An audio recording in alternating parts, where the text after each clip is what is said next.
Now, from stand-up comedy to best-selling author and Holby City screenwriter, Anna McPartlin certainly has a varied CV. A very impressive CV as well. After struggling to secure a publishing deal for 8 years, there's no stopping her now, as she has just released her 7th novel, Somewhere Inside of Happy. Anna joins us now to tell us more. Anna, you are very welcome as always. Thank you. You are the story every person out there trying to get published wants to hear. Yeah. Persevere. Yeah. Never give up. Yeah. Work. You gotta work. How long? But were you really struggling for that long to get a publishing deal? Yeah, because it takes forever for people to read you. That's the thing, is that you do all this work and you send it out, and then you wait 6 months for somebody to respond. So that's another 6 months gone. And then you're working on other things. And then by the time they respond and they go, actually, I don't like this or what you're doing here, blah, blah. And then you start again. And then another 6 months or maybe a year. And 9 times out of 10, you mightn't get any answer at all because your script is going directly into the bin. Do you know what I mean? It's hard to hang on to hard because you can't get an agent unless you have some kind of pedigree. It's very difficult to get read. So I was really lucky when I finally got read by someone who actually gave me notes. Wow. And said, look, if you try this, or, you know, and then that's what I did. And yeah, I got the 3-book deal then. Who gave you notes? Who was that? Paula Campbell and Poolbeg. There we go. Yeah, so... and at that stage, I was of the opinion that, look, it may never happen, but I'm just going to keep doing it. And I had a good job, and I liked my job, and I liked the people I worked with, and, you know, I was happy. And it wasn't like I was going, oh, please, somebody. I was, you know, everything's fine, but I would still do it just because I loved it. And that's the thing as well. If you love it, you'll keep doing it. Yeah, that's very true. Yeah, so I kept doing it, and I'd almost kind of forgotten about the notion of ever really getting published. And I sent back the response for notes or whatever, and I did these couple of chapters, and I went off to France, to Nice, for 4 days for my friend's 40th birthday, and with a bunch of pals. And I came back into the office that morning, the morning I came back at I walked into the office about 6 a.m. because I knew I'd have 5,000 emails that I'd have to get through before the day started. So I was sitting on my own in the office, like empty. And I'm going through these emails, and I'm not even looking at the headings. I was just going, da. And the next thing is I click into this thing, and it goes, Anna, congratulations. We're so happy to say that we're offering you a 3-book deal. And I'm like this, on my own in the office going, it's not real, it's not. And I stand up and I sit down, I scratch myself and I look around again. I'm like, there's nobody here to talk to make this real. I can't cope. So I'm trying to ring people and nobody's answering the phone. And eventually my boss walked in the door about an hour and a half later, and I literally launched myself on him. I was like, I just got a publishing deal. It's the best morning, man. Worth the wait. Yeah.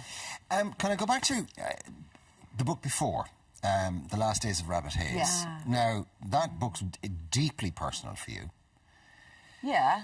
I mean, it was based on the loss of your mother and all of that.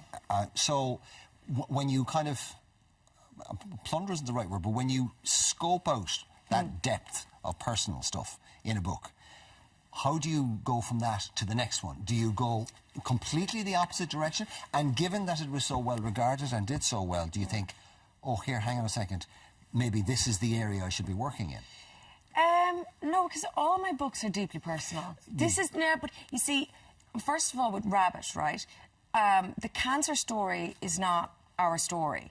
So the cancer story is my fictional account of something going on. I had to do research for that because, yes, my father died of cancer, but I didn't live with my father or have anything to do with that. So my mother had MS. So there is elements in the story, like in all my books, that are absolutely real. A mother being taken from her child, a child losing her mother, is me. The Juliet character, it isn't me because she's a way kind of classier little kid than I was, but her concerns would have been the same at 12 years of age because she was a caretaker for her mother. The MS thread of the band is personal because my husband's first band was called Missing Link, and the lead singer, they were doing really well. I don't know if you remember them back in the day. Yeah, but they were doing well at the time, and Jimmy got sick with MS, and at one point he was the worst case of MS in the country.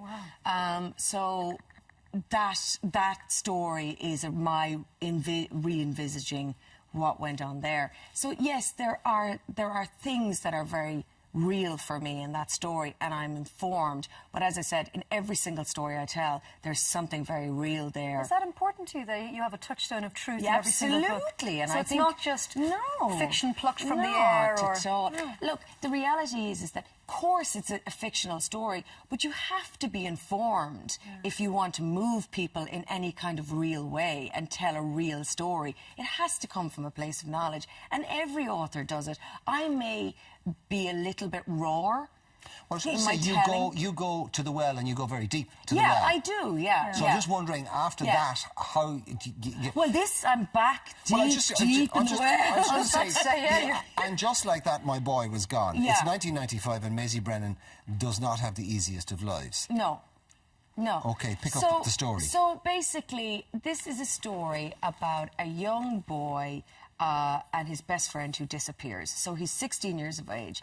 And when this kid is really small, you know those kids that you see in a supermarket and they're in a corner and they're turned inside out, so and you're going, look at that weird kid or whatever. You know, there's always those kids. He was one of those kids that would disappear all the time, and you'd find him in a ball somewhere and she'd be shouting, "Where are you, son?" And he'd go, "I'm somewhere inside a happy ma." And that's all he'd have to do when he was a baby, or when he was a little fella. He'd just change his world perspective and he'd be somewhere inside of happy. And as he grew up, things got harder, and it was harder to find happiness. And he was really torn. So when we meet him at 16, he is the man of the house, and he's burdened with being the good boy because his sister has taken up the position of nut job. Okay. And there's only one spot for nut job. There's only one. There's no room for two. And so his grandmother has dementia, his beloved grandmother has dementia, and his mum is struggling to keep everything together. So he's the good boy, and everybody loves Jeremy except Jeremy, because Jeremy has this feeling that he is not worthy and he hates himself. And so... Which is kind of how most of us feel at some stage during that period. Absolutely. You don't really know me. If you did, you wouldn't like me. Exactly. Yeah. And we all struggle with that identity and growing into ourselves, and society telling us what we should be and what normal is, when actually the truth is there is no normal. So he's struggling with that. His best friend relies on him because he feeds him most days, because his best friend is living in a worse situation than he is. And then we've got Maisie, his mum, who's doing the very, very best she can with limited resources. And one day, the 1st of November, or the 1st of January 1995, I think it is, the two boys go missing.